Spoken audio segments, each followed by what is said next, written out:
myself.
What is up, guys? I'm finally back to work. To be honest with you guys, I'm fucking happy. As much as I enjoy being home, I was done being home. I couldn't. I was done. My coworker Aaron, he's a shop guy. He only has about 50 masks for about 6 months, because I guess all the supply stores, everything is all backed up. So the ones that he gave me, it's supposed to last me for a while. So thank God I have this one too as a spare. So I'll probably be using this one today and kind of switch back and forth to try to save them as much as possible. But yeah, man, I mean, how you guys been? I'm excited. I'm going to Santa Rosa, which is about an hour and a half. No, not an hour. 2 hours, 2 hours and a half from where I'm at. Is up north. Basically what we're doing, we're gonna go check out a cooler. I think I've been there before. I don't remember correctly, but I think I've been there before. It's a brand new system, so I guess it's not working. Check it out, see what we find. Also make sure I have to wear the mask, because the manager, we were told by the manager that anytime we go to any place, we have to wear the mask. Probably not when we're in the roof, but when we're inside the store, we have to wear the mask and gloves. So also, guys, big announcement. I am starting my merch. It's not going to be available maybe till the beginning, maybe 3 more weeks. I'll post a picture somewhere here of the samples that I'm gonna get after I see the samples, because I order the high quality ones. So after I get the good samples and I make sure it's the good quality, then I'm gonna go ahead and put the page live, so you guys can just click on it and it'll take you directly to it. All those links are gonna be all under the bio, so just keep an eye out for that. I'm excited going back to work. I'm losing myself, I'm losing myself tonight.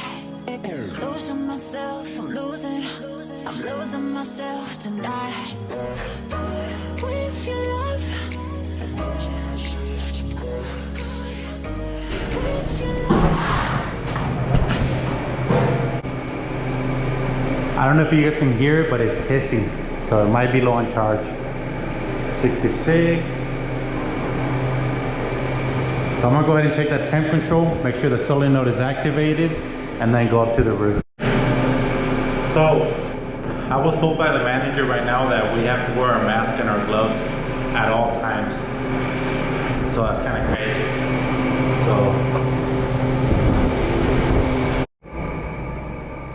So right now I resetted it. I'm gonna go ahead and make sure I hear the cylinder kick on. Oil. Is that oil or water? No, that's definitely oil.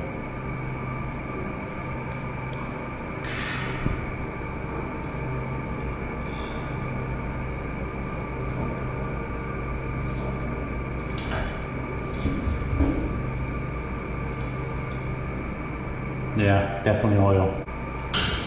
Okay, here cylinder just kicked on. So that's definitely oil, guys. Pretty clean roof. Off, off, off. So now we just got to find out which one's the cooler. I'm pretty sure it's gonna be this one.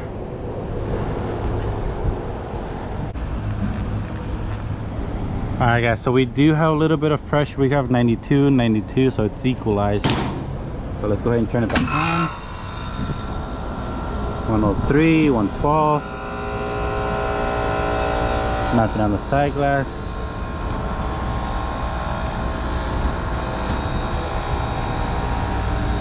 Oh yeah, this thing's low. 15 psi, 14 psi, 148 psi. Alright guys, so side glass is completely empty. You can barely see a little bit of refrigerant going through on the bottom. So it's completely flat. Let's go back check in. 11 psi, 150 psi. That's pretty low. So I'm gonna go ahead and get the soapy bubbles. With that amount of refrigerant, I should be able to get bubbles. So I'm gonna get the bubbles, leak check everything, and hopefully it's just this that I'm able to tighten up. So just a quick advice for all the new guys that are installing this type of threads. Anytime you guys install those, always make sure you guys put oil on those threads. A lot of times they come with their own oil that you're able to use, but if not, I always use vacuum oil and just put in the thread and just put it in. Because if you guys don't, then this is the type of thing gonna happen. I mean, I'm hoping that just stay and there's not a refrigerant solder or something leaking, but I'm pretty sure it's gonna be that. So I'm gonna go ahead and get soapy bubbles and let's go ahead and leak check. Right now I have it off, so.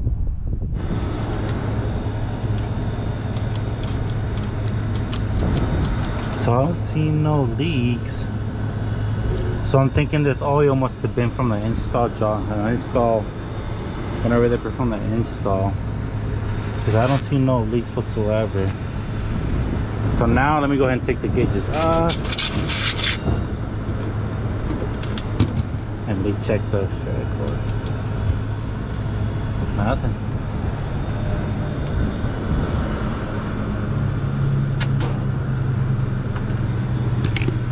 Check this one. Nothing.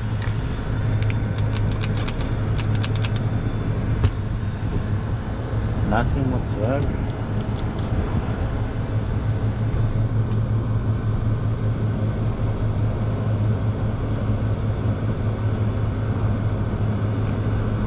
Huh. So I'm gonna go ahead and check the evaporator section and see, check that one out.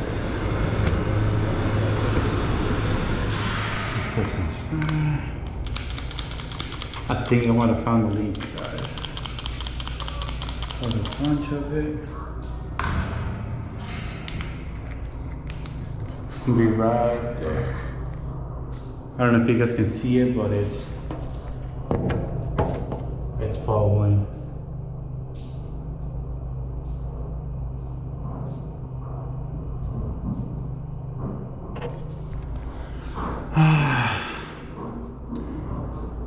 So I'm gonna go ahead and try and tighten that up and call it good.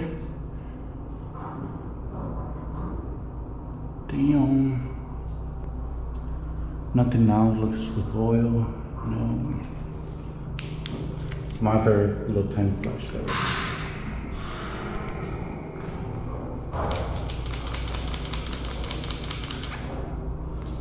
So I tighten it up with the wrenches.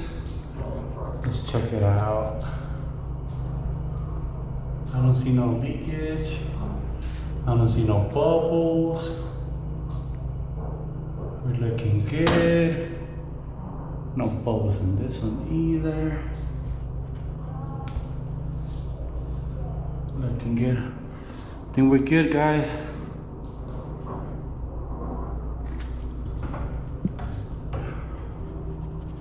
So now I'm gonna go ahead and grab a rag, clean all this up, clean the floor.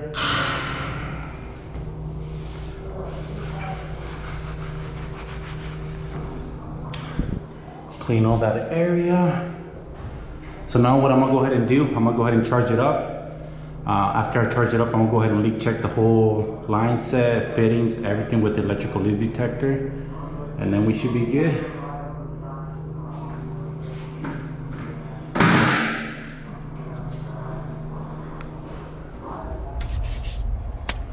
So unfortunately, I don't have 448, I only have 449. So that sucks. I'm gonna have to go to the supply store, get that refrigerant. I don't know if you guys remember from my last video, this Testos. I bought this Testos about 7 years ago when I first started. The knob broke, so I stopped using them within the year. And I recently found them again. So order this little piece on True Tech Tools, order that. And then I also ordered the hook that comes behind it. Pretty cool. So after 6 years now, I'm gonna be able to use this gauge again. So got the refrigerant, 448. We're good.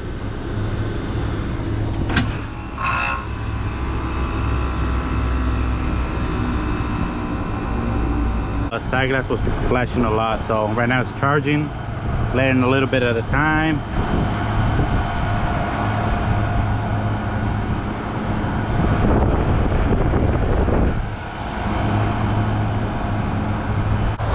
Also guys, the reason why I didn't recover the charge that was left over, I just didn't want to bring all my equipment up here, to be honest. Also, since the unit had pressure, had about 100 psi positive pressure, it wasn't running to a vacuum, it wasn't pulling air in, so there's really no point. And then since I know that leak is probably the main cause of everything, that's the reason why. Pressures are looking good. Like I said, I'm gonna go ahead and leak check the whole system with my electrical leak detector after I let it run for a minute, and then go from there. Well, let me go ahead and shut it off.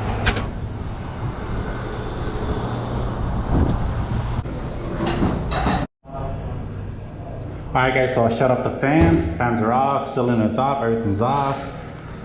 So let's go ahead and leak check it.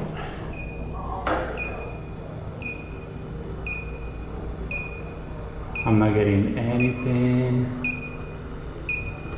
Let's get to the back side. Nothing.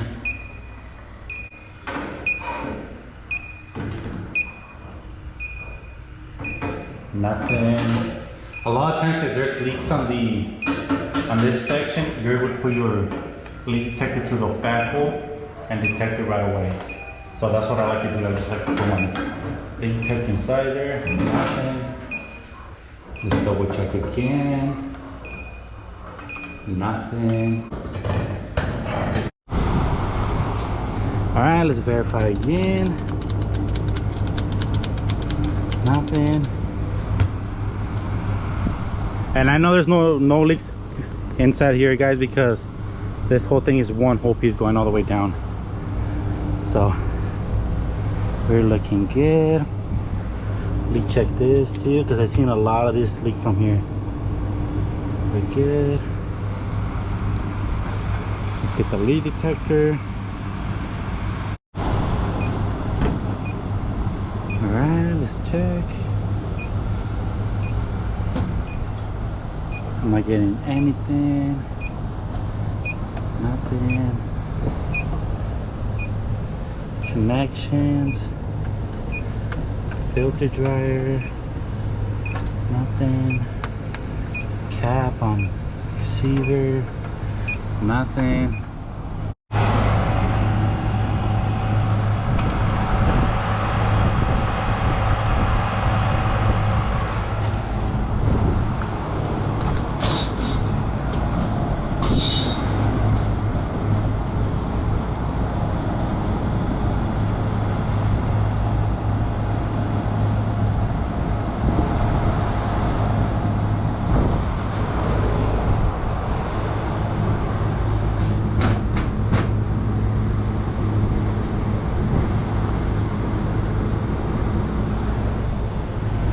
completely forgot how much I love my Testos. One of the few things the Testos beat on the field piece is how light they are.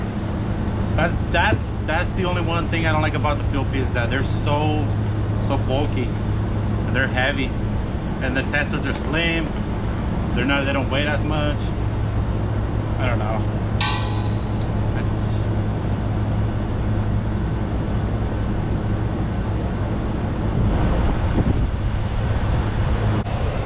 Alright, let's verify for the 5th time.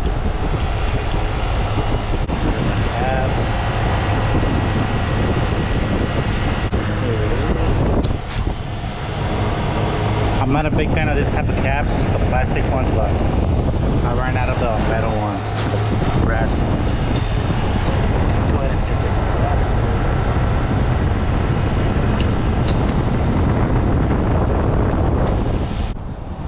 So we're looking good, guys. Put everything back together. Always remember to put those caps on.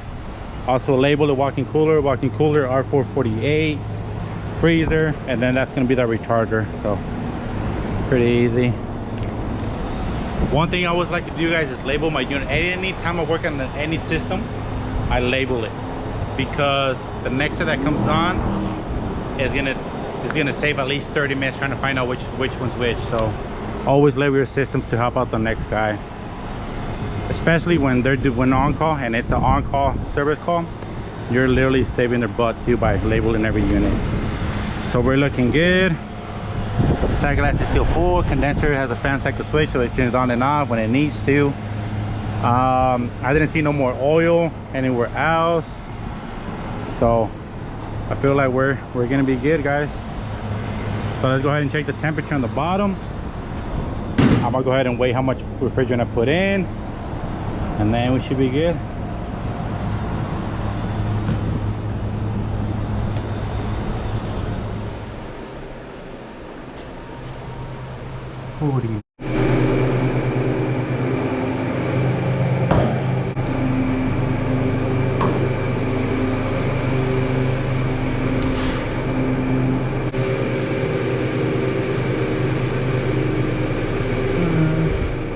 So I'm gonna go ahead and let it run for, yeah, it's already at 44 degrees. So I'm gonna go ahead and let it run for maybe 15 more minutes till it drops all the way down to temperature, and then we'll go from there.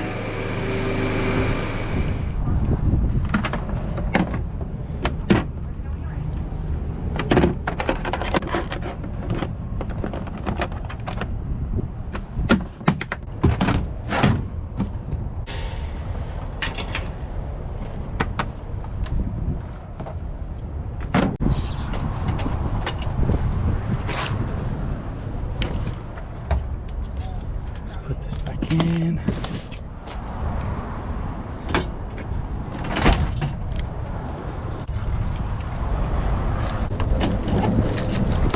That easy, guys.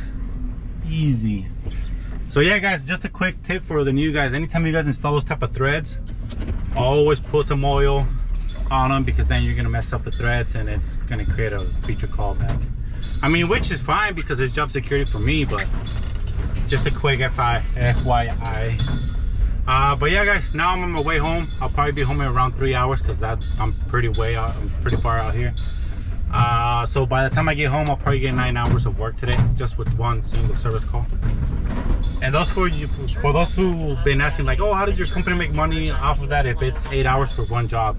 My company, they charge per hour. So they tell the customer, hey, it's per hour, and we charge from port to port, and they agree to it. So, and a lot of the times it's because of the reputation that IC has, that is such a good reputation that they don't care paying for that amount. So just a quick FYI for that. But yeah, guys, hopefully you guys enjoyed the video. First one coming back. I enjoyed it. I enjoyed working right now. Feels good to be out of the house. Now I'm gonna go ahead and stop by, get something to eat, and then start heading home. So like I said, hope you guys enjoyed the video. Peace.